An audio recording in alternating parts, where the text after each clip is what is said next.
Pero si tú no tienes un plan para tu dinero, tú no vas a controlar tu dinero, el dinero te va a controlar a ti. Porque como emprendedor vas a recibir muchos nos y te vas a frustrar.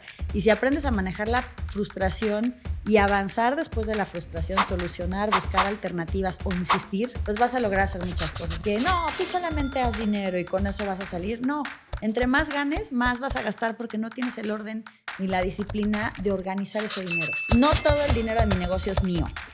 Es solamente mi sueldo y mis utilidades. Claro que la meta es importante, pero lo más importante es en quién te conviertes para cumplir esa meta, ¿no? Es lo que tienes que hacer en el proceso también.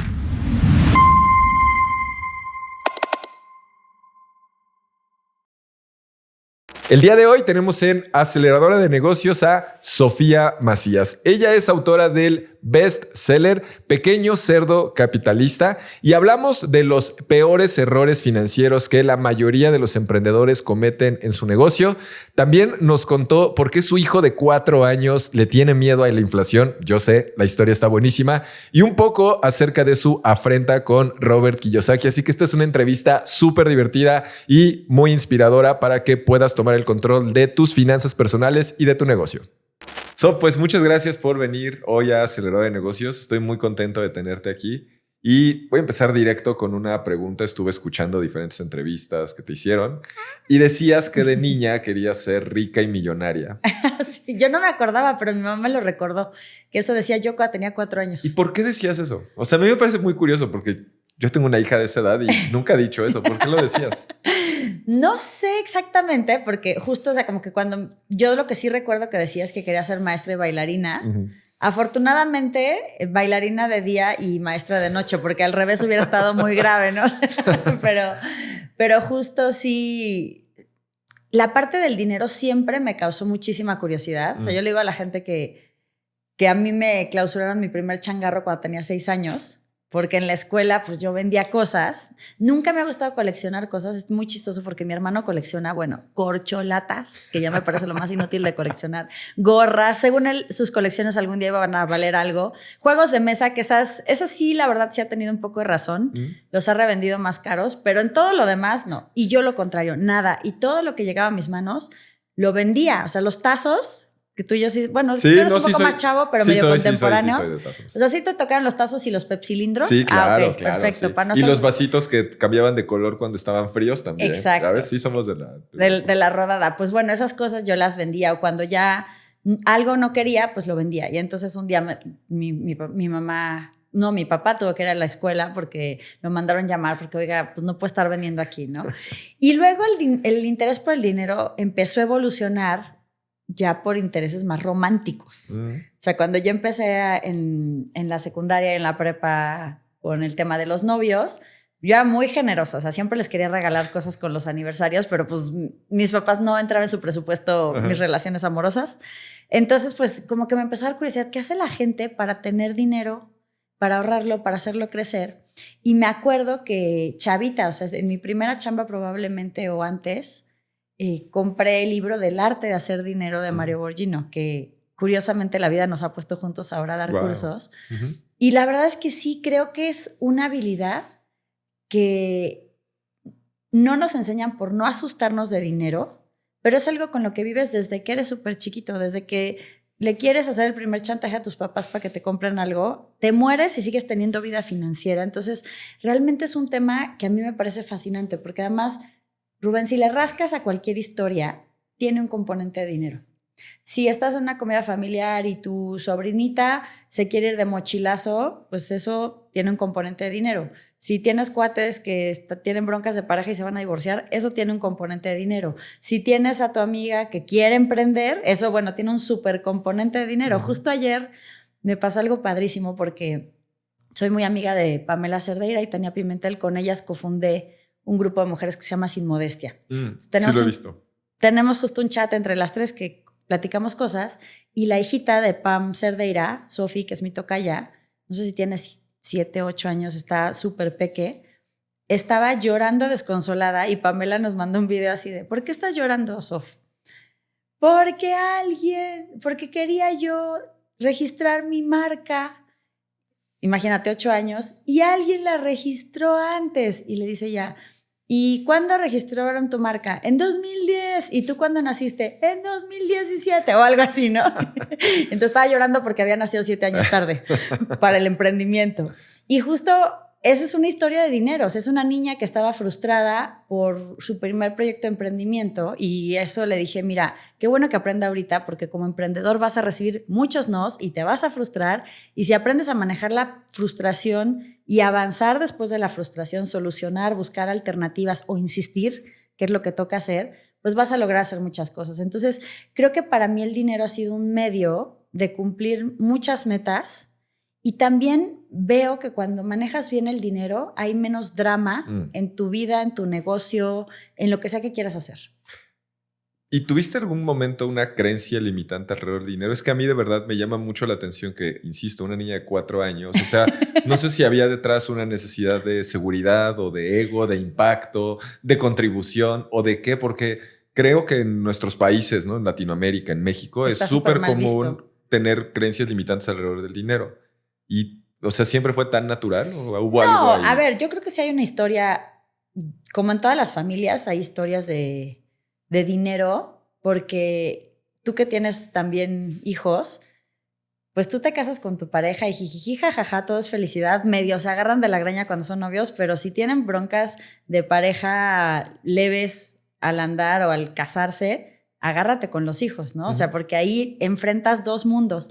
Y creo que en mi caso había 2 mundos muy diferentes en mi casa, poco reconciliables, tanto que pues mis papás se acabaron separando, pero mi papá era bueno con la lana, pero muy codo, súper codo. Y mi mamá, pues como que siempre, o sea, era más generosa. O sea, mi papá era como solo regalos en su cumpleaños y en Navidad y mi mamá en el Día del Niño ahí como que se escabullía para darnos algo, cosas así. Y siempre fue mucho más dadivosa. O sea, ya ha mejorado, pero era la clienta consentida de sus amigas, ¿no? O sea, acababa comprando todo lo que podía.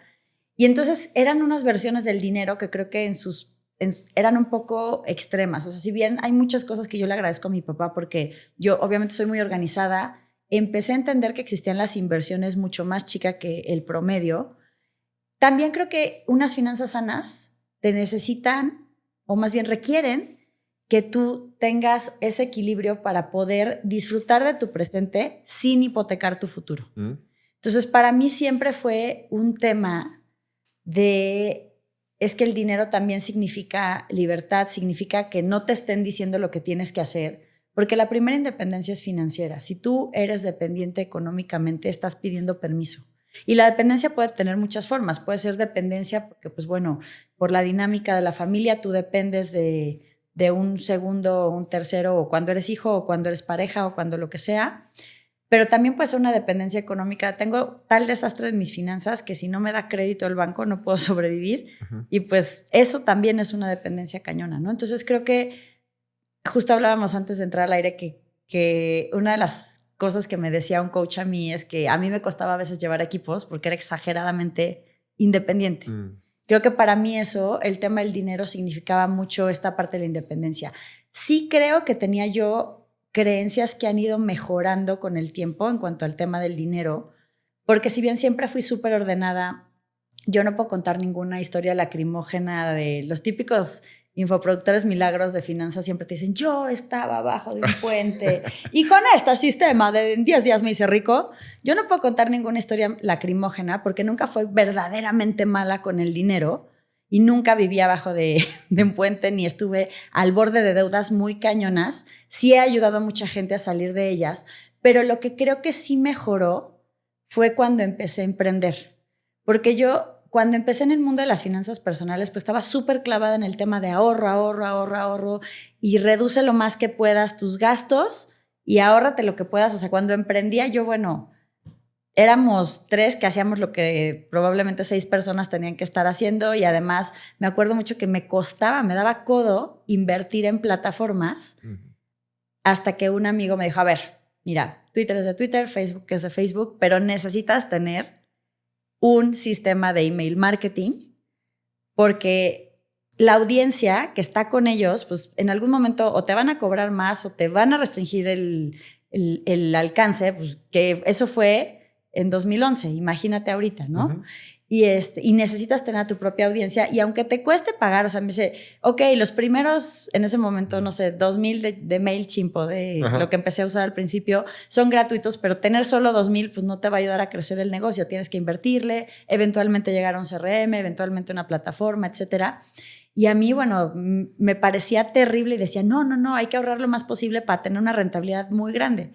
Pero lo que me decía es, a ver, la gran diferencia entre emprender y ser godín es que si eres godín, tú trabajas para que te paguen, y si tú eres emprendedor tienes que invertir para generar. Entonces ahí creo que, aunque me costó muchas pláticas con él y mucho ensayo y error, empecé a entender que hay un punto en el que no todo es ahorrar.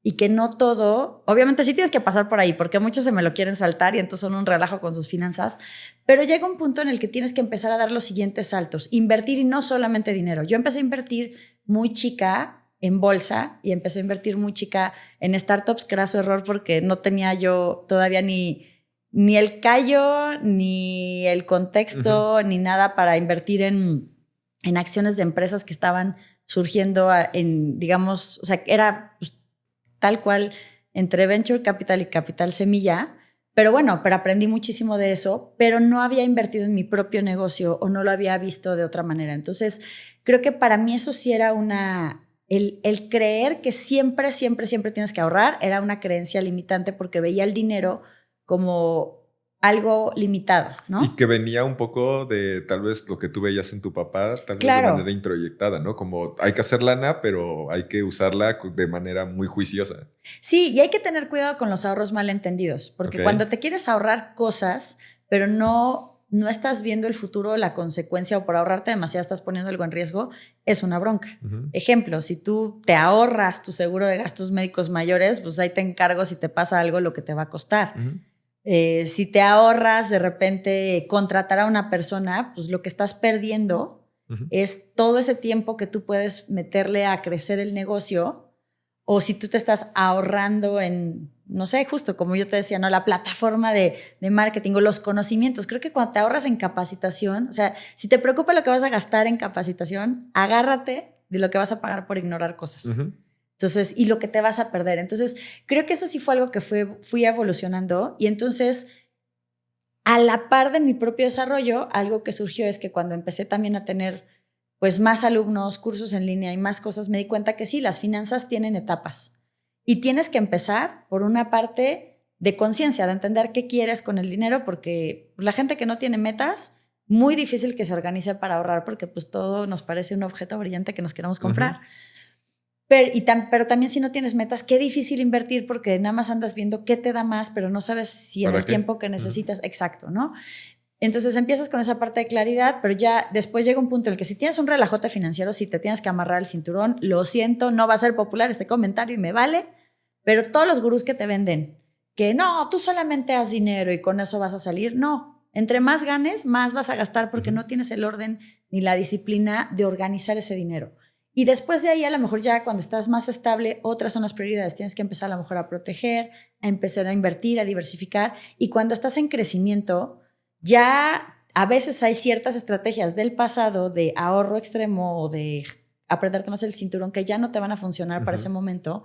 Y lo que tienes que hacer es mucho estar buscando las oportunidades, crecer, invertir, y eso es lo que te va a llevar eventualmente a la riqueza, ¿no? A tener activos de los cuales puedas vivir, a tener un legado, y en mi definición personal es que el dinero deje de ser un obstáculo en tus metas y tus sueños, pero que también generes prosperidad en otras personas. Y esto puede ser generando empleos, puede ser también si quieres tener una fundación, puede ser mentoreando a gente para que haga más dinero. O sea, a mí de las cosas más divertidas que me puedes poner a hacer, Rubén, es darle ideas a la gente o ayudarlos a ver cosas, oportunidades para generar dinero. Porque para mí generar dinero es muy divertido. O sea, sí, a ver, ahí está interesante. Creo que aquí podemos hacer un buen ejercicio. ¿Cuáles serían 3, 5 ideas que hoy se te ocurren para que una persona que hoy tiene un empleo, ¿no? Que está en un trabajo godín, pero que tiene la intención de emprender y la razón por la que no han emprendido es por falta de capital?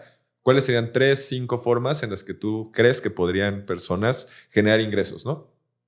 Contextualiza como tú quieras. Mira, tengo, o sea, literal. En un segundito más regresamos al episodio. Solamente quiero recordarte que si aún no tienes mi nuevo libro Marketing que sí vende, lo puedes encontrar en marketingquesivende.com. Lo tenemos en versión física, versión digital, para que puedas obtener estrategias de alto impacto e inteligencia artificial para vender más en la era digital. Así que marketingquesivende.com y continuamos con el episodio. Alumnos, o sea, ni siquiera necesito como inventármelas, Okay. porque hay casos súper cercanos que los he visto ahí. Tengo una alumna que se llama Roxana Ponce, que era aplicadísima a todos los temas de inversiones. Bueno, ella solita empezó a manejar su plan personal de retiro porque se dio cuenta que el que le daban empaquetado tenía muy pocos rendimientos. O sea, es una crack. Y es ingeniera y le va súper bien en su chamba. Pero decía, no, yo soy godín pura sangre. A mí eso de emprender no se me da. Y entonces de repente invitamos a Retos Financieros a nuestro curso a Gerardo Rodríguez, el de Cállate y Vende. Y él les decía, a ver, no tienen que hacer un negocio ustedes. Si ustedes hay algo que les encante y lo recomiendan, pues perfectamente podrían, si se lo recomiendan gratis, pues ahora monetícenlo, ¿no? Y entonces ella dijo, ay, pues a mí me gustan las tisanas y yo siempre le ando recomendando tisanas a mis amigas. Entonces se acercó a una marca de tés y les preguntó, oigan, ¿ustedes tienen algún programa de distribución, de afiliados que yo no tenga que comprar, sino que ya que tenga el pedido les compre? Y entonces sin invertir nada, sí. Y entonces empezó a vender y de repente pues tenía muestritas, iba a cafeterías, les decía, oigan, miren, lo quieren probar, les hago una demostración. Y de repente así le caían de una red en la que se metió de personas que también vendían cosas, un pedido para una boda de 20 kilos de té.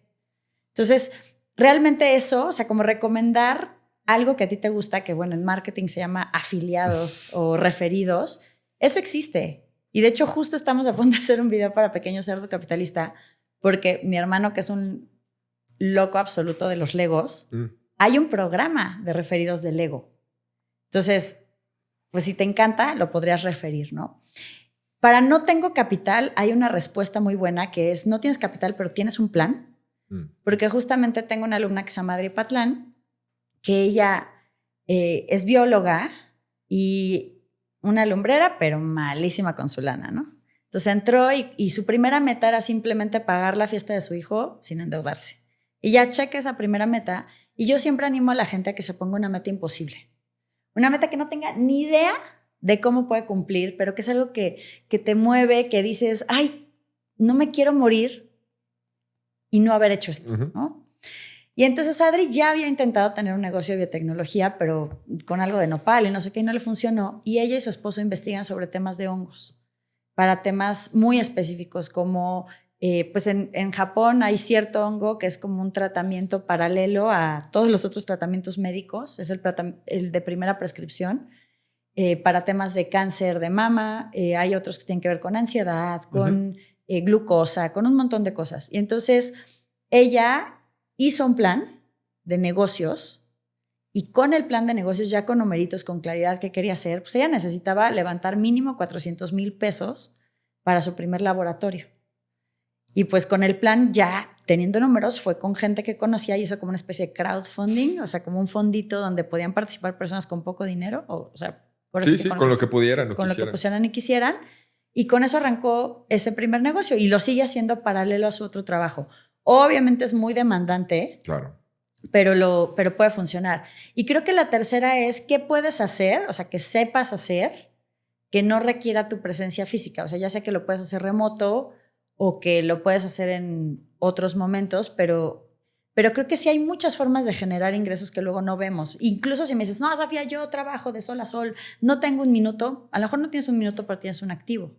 Otra alumna mía, por ejemplo, rentaba un departamento, ni siquiera era de ella, y el cajón de estacionamiento no lo utilizaba. Y empezó a rentar el cajón de estacionamiento. Y ok, no sé, va a ser millonaria rentar el cajón. Sí, claro. Pero era un ingreso adicional con el que arrancó. Y a lo mejor, quién sabe, qué tal que se volvió a visionaria y decía, bueno, voy a preguntar en todos los departamentos donde hay cajones para rentar y yo los administro, sí, ¿no? Se vuelve marketplace de cajones de cajones de estacionamiento. Bueno, yo tengo un amigo que justo montó un negocio muy grande de Airbnb, no comprando edificios, sino rentándolos de largo plazo. Entonces yo creo que al final sí puedes hacer diferentes cosas cuando ves el dinero de otra manera y sobre todo cuando en lugar de decir y de pensar en todas tus limitaciones, buscas el cómo podría. Cuando lo conviertes en una pregunta en lugar de una negación, o sea, por ejemplo, es, no tengo tiempo, ¿cómo podría tener tiempo? O ¿cómo podría hacer algo que no requiera tiempo? ¿No? O sea, eso, nuestra naturaleza humana nos obliga a contestar preguntas. Así estamos cableados, así está nuestro cerebro. Si yo te hago una pregunta, aunque en el momento no me la puedas contestar, te vas a quedar con ella, Rubén, y a lo mejor en 2, 3 días me hablas y me dices, ay, Sofía, esto que me preguntaste, creo que se puede hacer así, ya, porque tu cerebro no se puede resistir a las preguntas. Uh-huh. Entonces hagan eso, o sea, conviertan sus negativas en preguntas, sus limitantes en preguntas. Me encanta. Justo algo que dice Tony Robbins es que la calidad de tu vida depende de la calidad de preguntas que te haces y tiene que ver con lo que estás diciendo. Si te repites todo el tiempo, ¿por qué me va tan mal en la vida? ¿Por qué tal? En vez de repetirte, o sea, como agradecer lo que tienes y verlo desde otra perspectiva. ¿O cómo me podría ir mejor? Simplemente lo acabas de hacer mucho más práctico, tal cual. ¿Cómo me podría ir mejor en vez de por qué me va tan mal? Es la misma situación y es el significado, ¿no? Entonces me encanta. Porque aparte justo es muy difícil perseguir algo que no sabes qué es. Entonces cuando estás muy clavado, muy clavada, y esto no es de únete a los optimistas, es ¿sí? Simplemente real, muy clavado en algo negativo que está pasando en tu vida, y todos hemos estado, y yo también incluida, ¿no? O sea, cuando el negocio de repente no está jalando, cuando el equipo no está jalando, cuando la pareja no está jalando, cuando tus finanzas no están jalando, o sea, como que te enfocas mucho en lo que está mal y piensas mucho todo el tiempo que está mal eso, pero no piensas en, ok, si mi problema es que no estoy ganando lo suficiente, o ahorita tú que tienes tantos en esta audiencia, tantos dueños de negocios, si mi problema es que no estoy teniendo suficientes clientes o que mi equipo no jala, ¿cómo podría ser que eso sucediera? Y también de repente buscar inspiración en otras personas, es decir, oye, ¿cómo lo está haciendo gente chida? O buscar a alguien que te ayude a sacudirte el cerebro. Yo este año creo que una de las mejores decisiones que he tenido, digo, fue también un serendipity, pero justo la persona que descubrió El Pequeño Cerdo Capitalista, Fernando Esteves, él me ofreció... Él estudió coaching, digo, es director de empresas y se dio cuenta que ni las finanzas, ni el marketing, ni nada era tan difícil como manejar gente. Entonces estudió coaching y me ofreció coacharme, ¿no? Entonces, el hecho de tener a alguien que te ayuda a ver desde fuera ciertas cosas, y a veces no tiene que ser una figura pues, tan lumbrera como este cuate, que lo es un absoluto, alguien muy brillante, pero puede ser alguien que sea tu par o alguien que sea un amigo que esté en otra industria, porque también tener ojos distintos ayudan a ver los problemas de otra manera y a encontrar soluciones. Justo en este grupo que te platicaba, una de las primeras cosas, Pamela quería que fuera un grupo de periodistas. Uh-huh. Yo le dije, ¿pero por qué? No, bueno, para ayudarnos todas, y en ese momento, la verdad, digo, sigue estando, pero estaba muy gruesa la parte en medios y el tema de censura, represión, etcétera. Pero yo le dije, ¿sabes qué es lo que pasa? Que cuando los círculos son exactamente del mismo tipo, no hay sinceridad, no hay vulnerabilidad y no hay generosidad. Y hay sesgos, ¿no? Tremendos también. Y hay sesgos, no estás viendo más que lo mismo que ven todos. Periodistas todas se juntan a quejarse de todo lo que pasa con derechos humanos, con la censura, con que no hay dinero en los medios, que la inteligencia artificial ya quiere quitar reporteros, no sé, lo que sea, ¿no? Si son emprendedores, todo el mundo se junta y, ay, ¿cómo vas? Ganando como siempre, ¿no? ¿Y cuál? Te está yendo fatal en el negocio, pero no lo vas a admitir en frente de otros iguales. En cambio, cuando el grupo es variado, muchas veces dicen, oigan, ¿alguien sabe cómo se puede hacer X o Y cosa? Y eso empieza a generar una visión muy distinta y también creo que llegas más fácil a soluciones cuando es un equipo de vida o amigos o de grupos o lo que sea multidisciplinario, ¿no? Me quiero regresar a una pregunta de ahorita que dijiste, que le dices a tus alumnos que pongan metas, ¿no? Y que se pongan una imposible. ¿Cuál es la tuya imposible? Esa la acabo de renovar porque he tenido muchas metas imposibles. ¿Que dejaron de ser imposibles? ¿O si dijiste no? No, que dejaron de ser imposibles. Qué cool, es que hay una cosa muy bonita de las metas imposibles, y justo eso también le pasó a Adri Patlán, que cuando te las pones, la mayoría les digo, bueno, denle 10 años a esa meta, porque 10 años es suficiente tiempo para hacer muchas cosas, ¿no? Y cuando empiezas a hacerlo, al principio no sabes cómo, pero como vas dando pasos se aceleran y las cumples en menos tiempo. Entonces Adri, su empresa estaba 10 años y la hizo en 2. Otra chava venía de tener súper deudas y su meta imposible era comprarse una casa, y en 3 años saneó su historial, dio su enganche y ya tiene la casa, ¿no?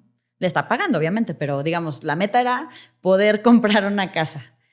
Y mi meta imposible en algún momento era llegar a 5 millones de jóvenes en Latinoamérica, porque eso era el 1% de la población cuando yo empecé, con herramientas de educación financiera. Esa era mi meta imposible. Esa meta imposible, si sumas impacto entre alumnos, talleres, conferencias, libros vendidos, redes, etcétera, pues está cumplida. Pero justo en esta idea de qué pasaría si fuéramos un país muchísimo más próspero, dije, ok, mi nueva meta imposible es que quiero ayudar a 1 millón de personas a ser millonarios. Y no con el llame ya, métase a trading y haga una fortuna en... No, esta riqueza sostenible que se puede construir en el tiempo y que para algunas personas puede verse de una manera y para otras puede verse de otras, ¿no? O sea, yo creo que hay perfectamente una persona que a lo mejor toda su vida va a trabajar en empresas. Puede ser millonario. Puede ser millonario y a lo mejor una persona que, de hecho, a lo mejor hasta tiene más probabilidades que un emprendedor porque romantizamos mucho el emprendimiento, pero también hay muchas empresas que mueren en el camino, ¿no? Pero también, justo, o sea, que haya menos emprendedores que solamente están sobreviviendo. Entonces, ese es como, y es muy chistoso que me lo preguntes ahorita porque literal lo pensé hace una semana. Mira, y me gustó de la meta, o sea, está increíble la meta, si en algo puedo sumar o ayudar, cuenta conmigo. Gracias. Voy a pensar en la mía. Ya me dejaste pensando en esa pregunta. Digo, eso es a nivel personal, a nivel profesional, ¿no? De repente hay otras metas personales que digo, a lo mejor no son precisamente imposibles, pero todos los años tengo metas con mi familia, ¿no? Claro. O sea, cuando tenga el mini pig 7 años, me lo quiero llevar a Japón, tiene 4. Y hay ciertas metas que siempre estoy renovando. O sea, yo sí hago mis 3 metas todos los años. Y eso es algo que también... Sí, creo que mucha gente importante. No se pone metas y no sé si concuerdas conmigo, pero claro que la meta es importante, pero lo más importante es en quién te conviertes para cumplir esa meta, ¿no? O sea, lo que tienes que hacer, el proceso, el camino. Sí, pero también sin metas, o sea, ¿cómo vas a tener dirección? No, claro, o sea, estoy completamente de acuerdo en la meta, pero creo que el objetivo tal cual de la meta, o sea, si tú dices, oye, mi objetivo es lograr 1 millón de millonarios con una riqueza sostenible, lo que tú y tu negocio se tiene que convertir para lograr eso, tal vez es más valioso que la meta en sí, aunque la meta se va a lograr, ¿sabes? O si son 900,000 hay mucho problema y todo lo que pasó en el proceso. Entonces creo que más bien a eso es mi punto. Sí, también lo que pasa es que yo, por ejemplo, tengo algo que sí me ha cambiado mucho. Yo pensaba que si las cosas no salían perfectas y en tiempo ya no valía, ¿no? Y ahora creo que justo hay una fórmula perfecta para nunca fracasar. Y es seguir intentando. Pues sí. Porque claro, si lo sigues intentando, no has fracasado.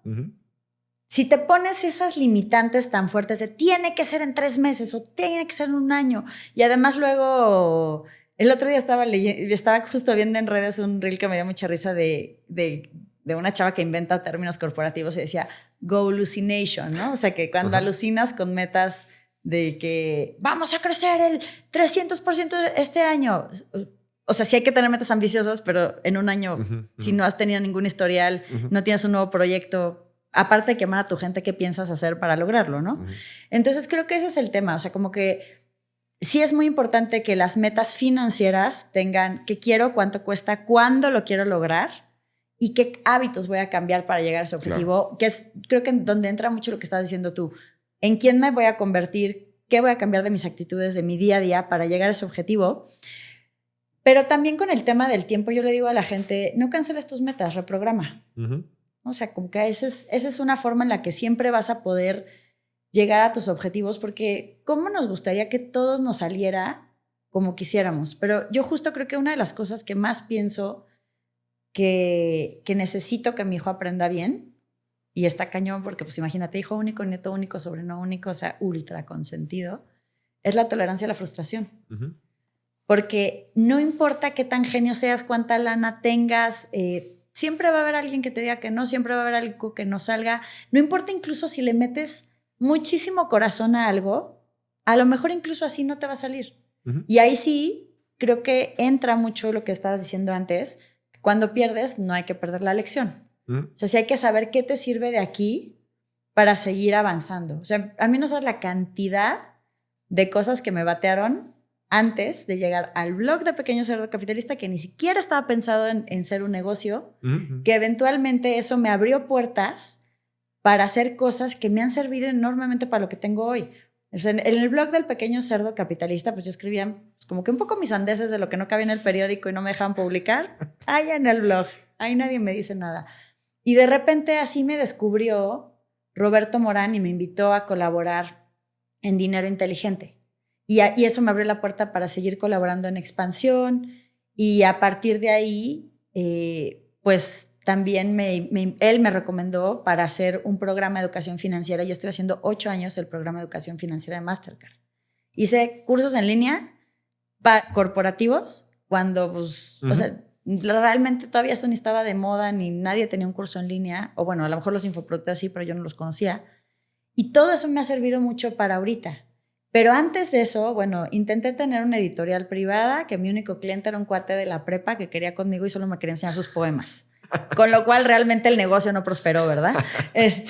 Tenía un nombre bien padre, se llamaba Ediciones Privadas Planta Carnívora, pero no funcionó.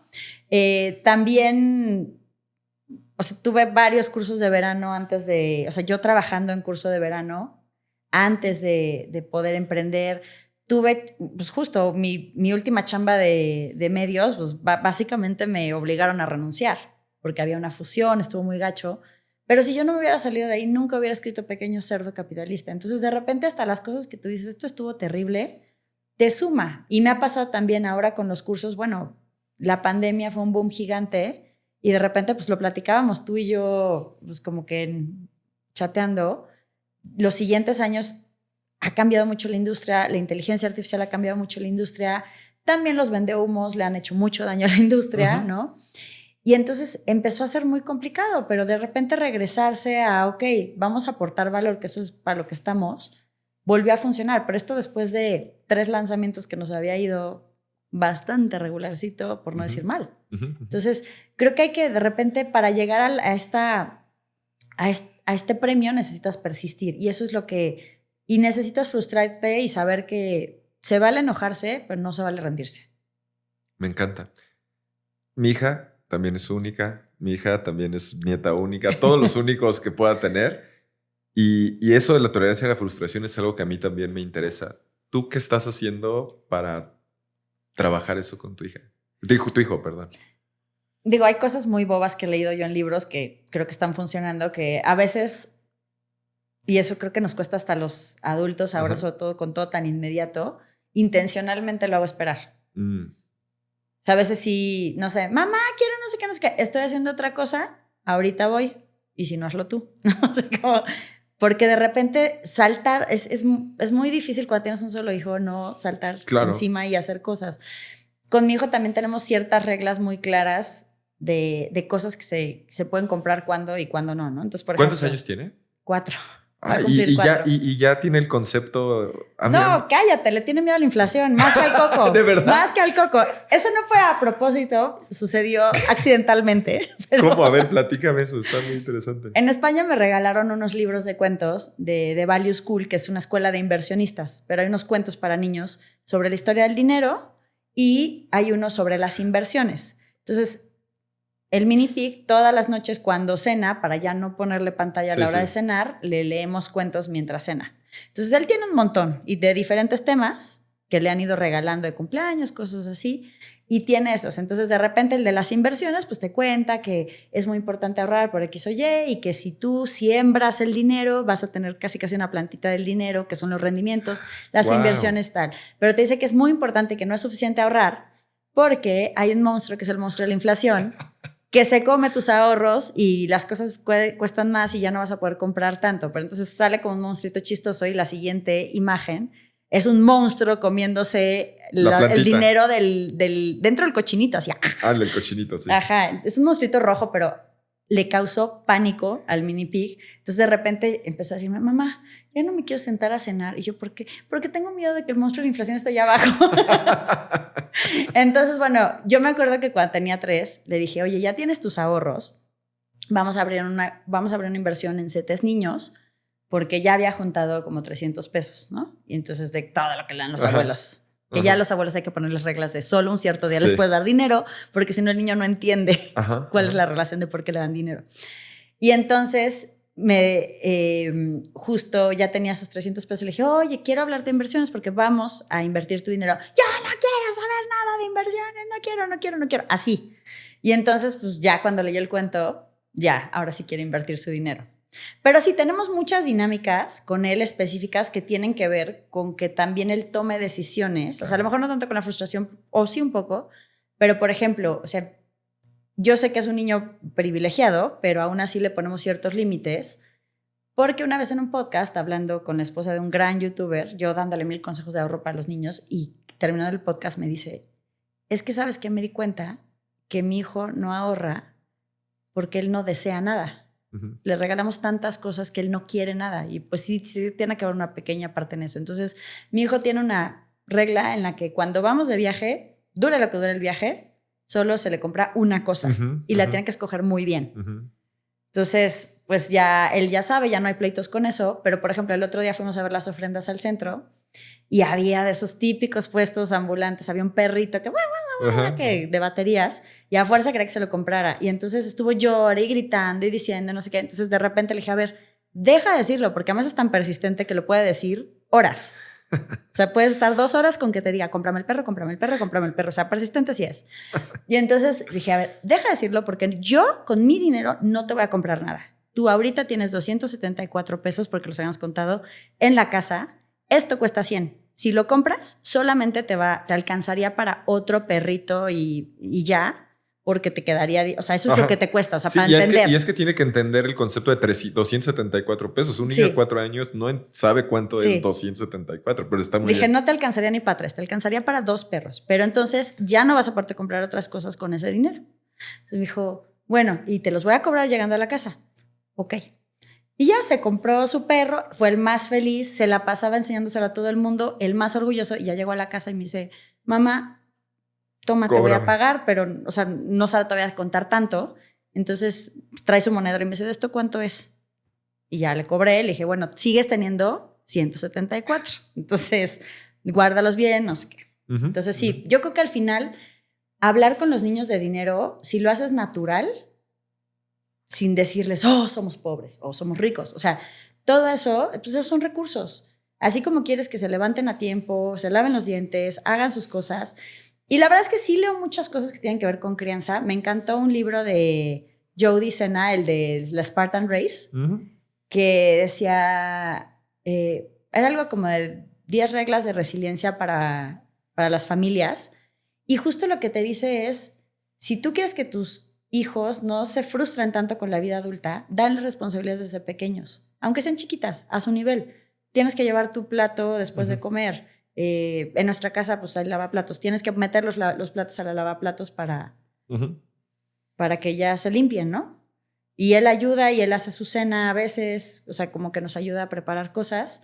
Y entonces ese tipo de responsabilidades chiquitas hace que cuando eres adulto y tienes que apagar la luz, poner lavadoras, hacer lo que tengas que hacer en tu vida, pues no te sientas tan frustrado. Y creo que pasa lo mismo con el tema del emprendimiento. O sea, al final, emprender es resolver.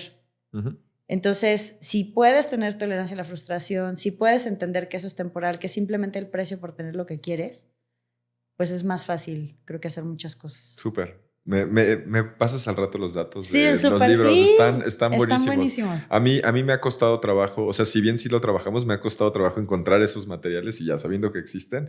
Muy bien. Quiero cambiar un poquito ahora sí ya el tema hacia finanzas personales, emprendedores, y me gustaría igual que nos des como la canasta básica de un emprendedor, dueño de negocio en temas de finanzas personales. Voy a poner un poquito el head start de esto, ¿no? O sea, creo que desde el asignarse un sueldo, ¿no? Que creo que eso es clave, separar las finanzas, pero ¿qué más? Vamos a escarbar ahí porque creo que puede haber mucho que aportar. Más que qué más, te voy a decir cómo, porque eso es parte del tema. O sea, esas dos que dijiste, con que la gente hiciera eso, ya estaría del otro lado, pero la mayoría ni se pone un sueldo ni separa las finanzas de la empresa. O sea, yo creo que al final algo que tenemos que entender es que nuestras finanzas personales inevitablemente van a contagiar las del negocio. Si tú nunca ahorras o siempre lo dejas al final, pues olvídate de que tengas una política en la que cuides los gastos de tu empresa, ¿no? O si tú mismo no tienes fondo de emergencias o tú misma no tienes fondo de emergencias, está en chino que vayas haciendo reservas de tu negocio para cuando vengan épocas de vacas flacas. Entonces, si tú le tienes mucho pánico al crédito, no vas a pedir crédito para crecer. Claro, o al revés, si tarjeteas todo y te vale y andas pagando el mínimo, pues a lo mejor no vas a hacer cuentas para ver si pediste un crédito, si está saliendo con las utilidades del negocio o no, ¿no? Entonces, creo que esa parte depende mucho en la etapa del negocio en el que estés, pero hay que casi tatuarnos aquí en el brazo el dinero, o sea, no todo el dinero de mi negocio es mío. Uh-huh. Es solamente mi sueldo y mis utilidades. Entonces, si tú entiendes esto, porque claro, tú lo trabajaste, entonces es mi negocio, es mi dinero. No, si no tienes la disciplina de hacer esta división, lo vas a quebrar. No hay negocio tan bueno que pueda ser ordeñado todo el tiempo. Entonces, en esta parte de dividir las finanzas personales y las del negocio, yo creo que hay dos divisiones muy claves. Algunas, los que ya están constituidos, pues a lo mejor la tienen, pero hay otras personas que o empiezan como persona física con actividad empresarial y entonces no es necesario tener esa división, o bueno, sí deberías, o sea, sí es necesario, pero no está pedido por ley. Sí, no es obligatorio, pero es ideal. Es ideal. Y hay gente que a lo mejor está en la transición, que dicen, oye, pues estoy probando mi idea, todavía ni siquiera me constituyo o abro cuentas o nada. Entonces es muy importante tener dos cosas por separado. Cuenta bancaria y presupuesto personal y del negocio. Porque si tú no tienes dos cuentas, entonces pues vas sacando de aquí y de allá y nunca sabes. Entonces, en cambio, si tú tienes la disciplina de tengo la cuenta, aunque sea persona física con actividad empresarial o por honorarios o como estés, no sé. Aunque yo tenga mi cuenta del negocio o una cuenta que a lo mejor era la personal y luego se convirtió en la del negocio. Sí, la del banco A es la del negocio, la del banco B es la personal, ¿no? Más o menos así. Claro, y ahí te tienes que depositar justamente lo que decías tú al principio, el sueldo. Y al principio a lo mejor el sueldo es una cosa simbólica, porque cuando estás empezando, otra vez regresamos a la idea, tú inviertes para generar.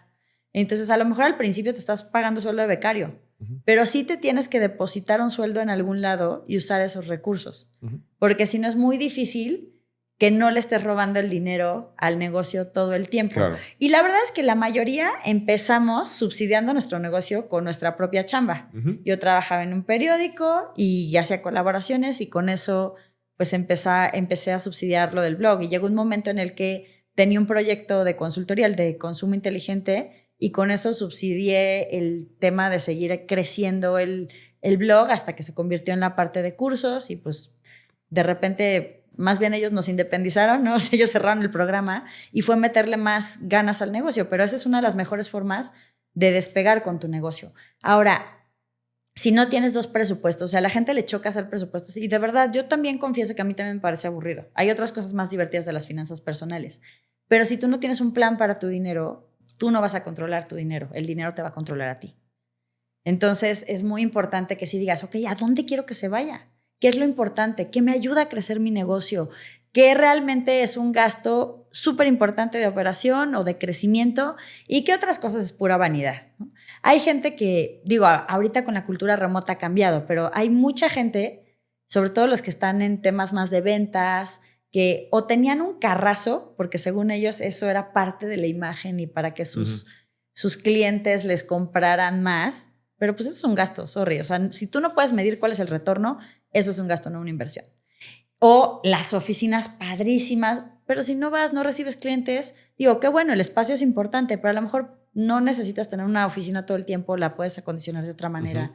Entonces creo que sí es muy importante entender qué es un gasto y qué es una inversión, porque de repente justo, no sé, la información es súper vital o el manejo de clientes y no inviertes en sistemas, pero si estás invirtiendo en pauta o si estás invirtiendo pues en lo que tú crees que es imagen, ¿no? Claro, claro. Me encanta eso. Entonces, la diferencia entre un gasto y una inversión es que puedes ver el retorno de alguna manera. Entonces... Y más que de alguna manera así tan esotérico, me gustaría que sea medible. Ok. ¿No? O sea, que a lo mejor, si no es tan inmediato, tiene que haber alguna forma de entender que eso sí redituó. Hay otra cosa. No puede ser un acto de fe. Hay otra cosa más allá de esto. A ver, fíjate, eso está interesante porque ¿Hay otra cosa que tú crees que la gente piensa que es un gasto cuando realmente es una inversión? Por ejemplo, ahorita que decías, no puedes creer que es un acto de fe. Creo que crear contenido. ¿Te gustaría vivir una experiencia similar a la de nuestro invitado a este episodio? Pues eso es posible si eres parte del ecosistema de Aprendamos Marketing. Si quieres saber más, ve a aprendamosmarketing.com/ADN, que son las iniciales de Aceleradora de Negocios, para descubrir más. Continuamos con el episodio. De pronto puede parecer un acto de fe para muchos dueños de negocio y emprendedores porque publican un reel y les dicen haz uno al día durante 90 días y puede ser que no tengan muchos resultados y sienten que es un acto de fe y fue un gasto en una inversión o tú qué has visto. A ver, también es que nosotros queremos que las cosas den resultados en un día. O sea, como que una inversión también tarda en generar rendimientos. A mí eso me da mucha risa porque cuando son inversiones financieras, la gente me dice, no, Sofía, es que yo estoy invirtiendo a largo plazo. Y yo, ok, entonces 8 o 10 años. No, 1. No, pues por eso no les duran las novias. O sea, no, está muy complicado.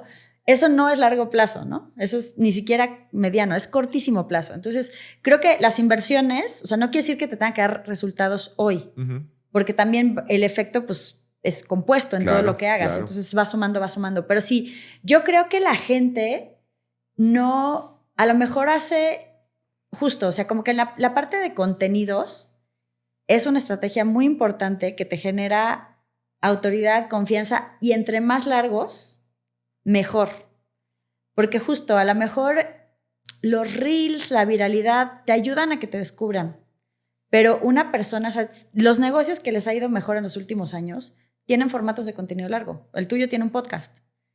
Y claro que es importante tener varias, y los tutoriales también. Varias opciones. Son largos y nos ayudan mucho. Igual supongo tú también que ese tipo de contenido. Claro, entonces, si bien no es que, o sea, yo no creo que hacer reels no sea una inversión, o sea, pero lo que más bien ahí es qué tanto tiempo le estás dando a esa inversión. Pero yo creo que hay cosas en donde la gente no invertimos, porque yo también he cometido ese error y lo he pagado caro, lo suficiente, que es, por ejemplo, en la parte de reclutamiento. O sea, si nosotros contratamos al primero que se deje, eso déjalo para los primeros 2 años de tu negocio. Ahí sí, el primo, la sobrinita, o sea, cuando solo puedes pagar casi sueldo becario y cosas así, ok. Pero ya si quieres crecer, le tienes que invertir a la gente. Y un error muy común en México que yo lo estoy empezando a ver apenas y realmente le costó a mi negocio, fue que preferimos contratar muchos perfiles baratos que a lo mejor 2 perfiles buenos que puedan hacer lo que más personas. Y le invertimos poco a ese proceso, o sea, tanto en reclutadores como exámenes, como pruebas, como el tiempo. Ya me urge, mételo, ¿no? Y también delegamos mucho como por abdicación. Ya, ten esto, ya no lo quiero hacer, ¿no? Entonces no le invertimos a los procesos, no le invertimos al reclutamiento. Y con esto no quiero que se vuelva algo súper pesado y corporativo. Un proceso puede ser una hoja de Word que explique muy bien, o un Loom, que explique muy bien qué es lo que esperas que haga la persona, ¿no? O cómo se hace algo. Entonces, yo creo que esas cosas son temas que sí tienen una forma de medirse cuánto te generan, porque una persona después de cierto tiempo va a tener un impacto en tu negocio. Claro. Y el hecho de que tú estés perdiendo tiempo reclutando, cambiando, eso también tiene un costo para tu negocio. Había por ahí una estadística de Gazelles que decía que una mala contratación te podía generar 2 años del costo del sueldo de la persona. Entonces, yo creo que esos son temas que no le invertimos lo suficiente o que creemos que es un gasto y es una inversión. Tienes toda la razón. No lo había pensado y definitivamente, y sobre todo el costo de oportunidad que hay, ¿no? En tener no a la mejor persona que tu negocio puede pagar dependiendo, ¿no?, de la etapa. De la etapa. Y justo, a ver, cuando estás en una etapa muy temprana, si tú te quisieras traer al CEO de una supertech, mira, ni siquiera le va a entender o tú no le vas a entender qué quiere hacer. Pero para el momento en el que estás, y eso también es bien duro, porque de repente, como dueño de negocio, si tienes muchos años, a lo mejor el equipo con el que empezaste no es con el que vas a continuar. O sea, sí necesitas ver o que la persona se actualice y a lo mejor tú ni siquiera, creo que parte de los negocios tiene que haber un match muy importante entre lo que tú quieres hacer, tus planes y los planes de vida de las personas. O sea, mi pregunta más importante al reclutar, y que casi nadie sabe qué quiere, está cañón, es justamente cuál sería el trabajo de tus sueños dentro de 5 años. Digo, y a lo mejor hay gente que dice, chin, es que si le digo que quiero ser jefe, a lo mejor no me contrata, pero si está alineado con lo que tú y yo queremos, tiene un sentido. O al revés, o sea, si me dices algo, yo pienso que esta posición puede crecer y tú no puedes crecer, pues a lo mejor no va a ser match. Me acuerdo muchísimo que de mis contrataciones que menos me duraron, no diré que es la peor porque fue alguien que mientras estuvo ahí lo hizo increíble, era una chava que yo la escuchaba y yo decía, no, increíble, trabajó en la Conducef, sabe de marketing, es una lindura de persona, perfecta. Pero cada 5 segundos soltaba algo de, sí, porque yo tenía un negocio, pero otro no, y me gustaría tener ese negocio, pero ahorita no tengo tiempo. Y sí, apoyo en el negocio a mi esposo y me gustaría... Total que siempre me estaba diciendo cosas de emprender y yo, ¿no? Así como que, y evidentemente me renuncié a los 3 meses porque yo con mi idea de, no, le va a gustar mucho esto porque mi negocio también tiene temas de emprendimiento, pues lo único que hice fue desarrollarle más el emprendimiento. Entonces, claro, en 3 meses me renunció la primera vez, le rogué que no se fuera y en otros 3 meses volví a renunciar y ya definitivamente se fue. Entonces, tiene que haber un match entre lo que tú quieres construir y lo que la persona quiere hacer en su vida. Uh-huh. Hace rato mencionabas el tema de inteligencia artificial y lo aburrido que pueden ser hacer presupuestos, ¿no? Creo que hoy en día puede ser mucho más fácil hacer un presupuesto tanto personal del negocio, al menos el machote, la plantilla, la idea. Y detectar recortes de gastos, hacia muy allá útil. Voy. ¿Qué cosas tú crees que hoy podría la gente, acabando de escuchar o ver esto, ir a ChatGPT y usar para mejorar sus finanzas personales y del negocio? Prompts, cosas que tú has visto, tal vez no las más obvias, sino que pues... Es muy obvia, pero es muy útil. Que justo tuvimos una clase en retos financieros con Saif Sobash, que es una experta en inteligencia artificial. Ella fue 30 Under 30 del MIT de México, es una investigadora en inteligencia artificial, pero aplicada a temas cívicos, y está muy cañona, la verdad. Y básicamente lo que empezamos a hacer fueron... a ver, sube en TXT o en el formato que tú quieras. Puedes subir tu estado de cuenta. Ya si por temas de privacidad eres más cuidadoso, pues táchale los datitos importantes, no vaya a ser. Y lo subes y le puedes decir, oye, este es mi presupuesto, necesito recortar gastos, sugiéreme categorías, ¿no? Sugiéreme, hasta les dimos metas, ¿no? Quiero recortar tanto dinero. Entonces... dime qué podría ser mi situación de vida y eso es importante, tengo hijos, no tengo hijos, tal, ¿no? Y lo puedes llevar lo mismo al negocio. A ver, somos una empresa que hace esto y esto, nuestra meta es hacer esto, sugiéreme qué quieres, o sea, qué podría recortar, ¿no? También le puedes pedir tal cual, a ver, estos han sido nuestros gastos y estos han sido nuestros ingresos, ayúdame a construir un estado de flujos, para ver cómo va a entrar y salir el dinero a lo largo del año. Eso a lo mejor la información que le podrías meter podría ser tal cual pueden ser tus declaraciones, o sea, obviamente bajada la información sin lo más confidencial. Sí, pero antes de que todo el mundo se lance, ¿cómo le vas a dar eso? No, pues lo puedes, o sea, obviamente hay que trabajar un poquito esa información. O le puedes decir nada más lo que tú haces, el tipo de gastos y pues ahora sí que te dé la plantilla y tú la rellenes. O sea, realmente, a mí, por ejemplo, tuvimos un lanzamiento y le dije, eres un experto en compensaciones. Este es el bono, estos son los parámetros, ayúdame a crearlo. Sí, a definirlo. El programa de compensación. Sí, a definir cómo lo vamos a hacer. Y también lo puedes hacer, por ejemplo, para a lo mejor nuevos pricings, nuevas ofertas. O sea, si tú no sabes en cuánto, pues le puedes pedir hasta esquemas de cómo quieres que te coste algo, o que te pida algo. Hay muchos de mis alumnos, pero ahí sí creo que es muy delicado el tema de qué información tienes tú, que hasta les han pedido ciertas cosas que tienen que ver con estrategia de inversión, ¿no? Pero tú tienes que saber un poquito para que el prompt funcione. O sea, sí tienes que decirle cuáles son tus metas, cuál es el plazo, cuál es tu tolerancia al riesgo, qué tipo de diversificación estás buscando o si lo que quieres es, o sea, cuál es tu objetivo al invertir, si crecer el capital o lo que quieres es tener como flujos, ¿no? Entonces, creo que sí puede llegar a ser muy útil y pues bueno, obviamente para generación de contenido ni te cuento, nada más, ojo, ahí sí aliméntenlo bien porque si no suenan como todo el mundo, parte número 1 y parte número 2, híjole, díganle que no le ponga tantos emojis porque ese es así como que el primer flashazo de lo hizo con ChatGPT, a mí no me engañan, ¿no?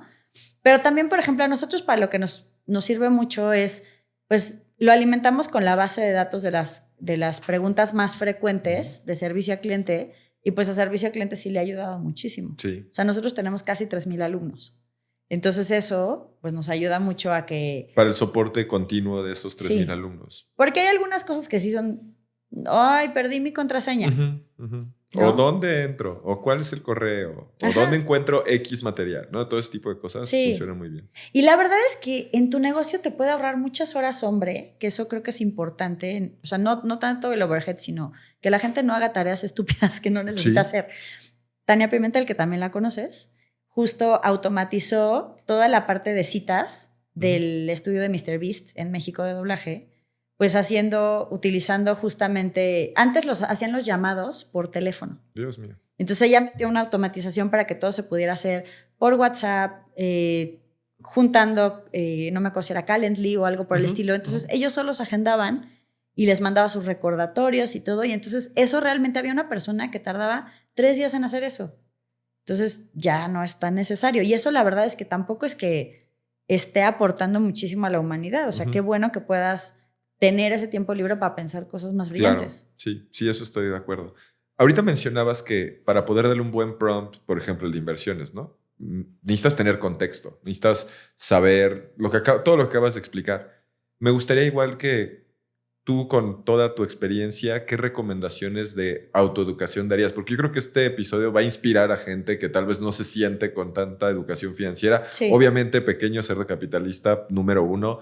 Pero sí, es una larga lista la de Pequeño Cerdo Capitalista, porque está el libro de finanzas, el de inversiones y ahora el método Pequeño Cerdo Capitalista, que ese es un planner para que los que quieren poner en práctica les sea mucho más fácil. Perfecto. Nuestra primera idea era dar un dispositivo electroshock junto con el libro, pero no le gustó la editorial. Entonces, esa es la segunda mejor idea, el seguimiento.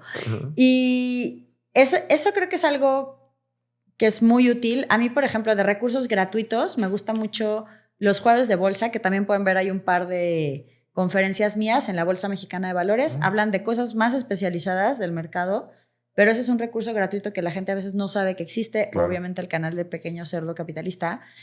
Y bueno, si ya le quieren invertir más tiempo o tener un poco más de guía, porque creo que algo que cambió mucho de cuando yo empecé a hacer finanzas personales y educación financiera en 2008, ahorita, es que antes el reto era la falta de información.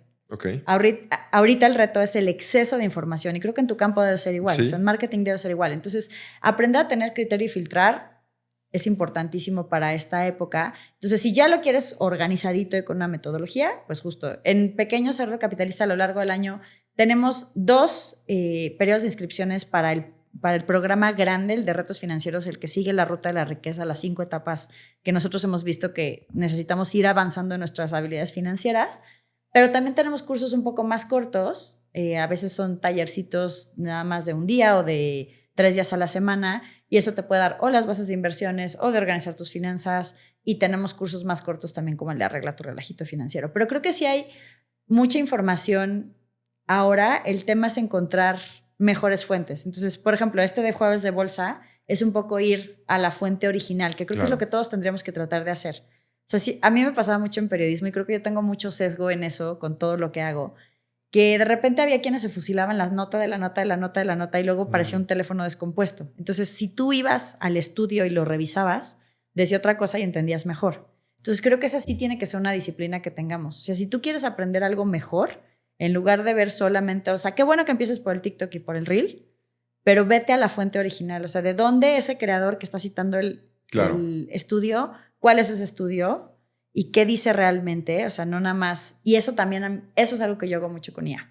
Cuando me da una respuesta, mucho que le diga deep research y las fuentes y todo, alucinan. Sí. Entonces yo muchas veces le digo, ok, quiero revisar la fuente. Entonces voy a la fuente y ya veo qué es lo que exactamente dice, porque a veces en el mashup, híjole. Sí, es cierto, hace ahí algo muy raro. Sí, pero en finanzas realmente creo que hay información muy interesante. También en la página de Pequeño Cerdo Capitalista hay un tab que dice libros recomendados.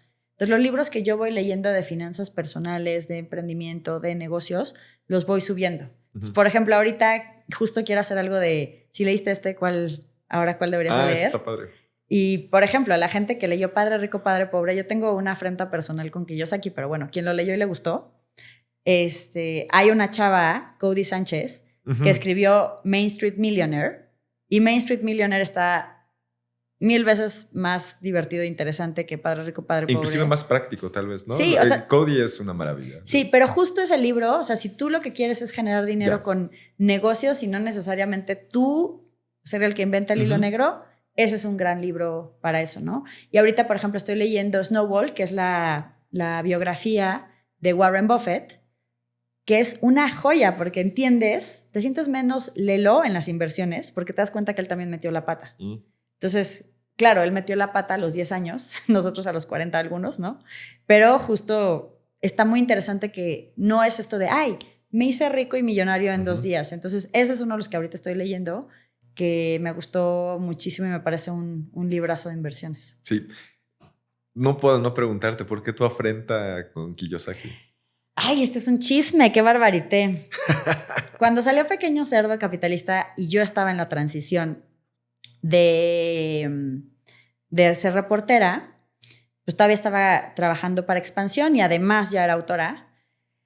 Me invitaron a entrevistarlo cuando salió, por teléfono, pero cuando salió el Rey Midas, ¿no? No me acuerdo cómo se llamaba, el Toque de Midas se llamaba en español, creo.